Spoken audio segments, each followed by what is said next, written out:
आजिर internet दुनिया रे मध्य बहिर विकल्प नाही। बही जेकोसी भूखंड बा जातिर भाषा साहित्य संस्कृतिर मूलपिंड। जदि बहिर विकास न घटे तेबे सही जाति केबे आगे परिबो नाही। सेहिपरि ज्ञानर रास्तारे बाट चालुथिबा मनिष पई बही ही वास्तव पथ प्रदर्शक बोली बारिपदा छौ पड़ियाठारे अनुष्ठित द्वादश मयूरभंज पुस्तक मेलार उद्घाटन उत्सव में मुख्य अतिथि भाव में राज्यसभा सांसद ममता महांत, मुख्य वक्ता भाव में महाराजा श्री रामचंद्र भंज विश्वविद्यालय कुलपति प्रोफेसर प्रमोद कुमार सतपथी जोगदे निज निज वक्तव्य रखिथिले। पुस्तक मेला कमिटीर सभापति पद्मनाभ साहू सभापतित्व में अनुष्ठित उद्घाटन उत्सव में संपादक इंजीनियर मनोज कुमार दलबेहरा विवरणी पाठ करथिले। अध्यापक समरेन्द्र बस्ता मंच आवाहन करथिबा बेले आयोजन कमिटीर संपादक डॉक्टर शशिधर विश्वाल धन्यवाद अर्पण करथिले। विशिष्ट साहित्यिक गोपाल चंद्र साव, संदीप चांद, सस्मिता घोषाल, सुप्रीति दलबेहरा, जयंत कुमार द्वारी, अजित कुमार कबाट, शिवलाल महांत प्रमुख कार्यक्रम परिचालन में सक्रिय सहयोग करथिले। मयूरभंज रे जो आमर पुस्तक मेला आयोजन होईची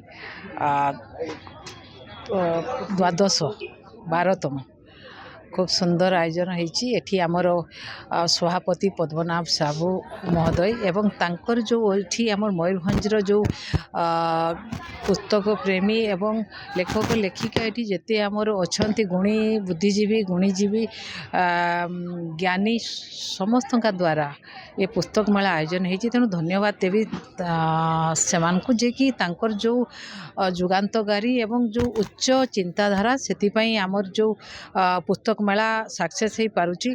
आज एठी विभिन्न जगारू आछंती जो विक्रेता पुस्तक विक्रेता एवं जो माने लेखक लेखिका एवं जे कि पुस्तक को भल पाउछंती एवं जेते छात्र छात्री प्राय एठी आछंती निज जो बही एवं जो पुस्तक दरकार से पुस्तक सबु प्रकार अवेलेबल एठी अछि। समस्त एठी पुस्तक किनुचंती एवं खाली जे ये पुस्तक मेला ज्ञानर खाली बही बिकुचंती ताहा नुहे ज्ञानर भंडार एवं आमर जो चिंता आमर भावना आमर स्वप्न को उड़ान दे थाए। तेणु आज एठी मयूरभंज रे जो पुस्तक मेला होची तेणु मु तो कहबी एटा खूब भलो जो चिंताधारा नहींकिना करचंती एटा खूब आगु जाऊ। आम द्वादश मयूरभंज पुस्तक मेला उद्घाटित हैला।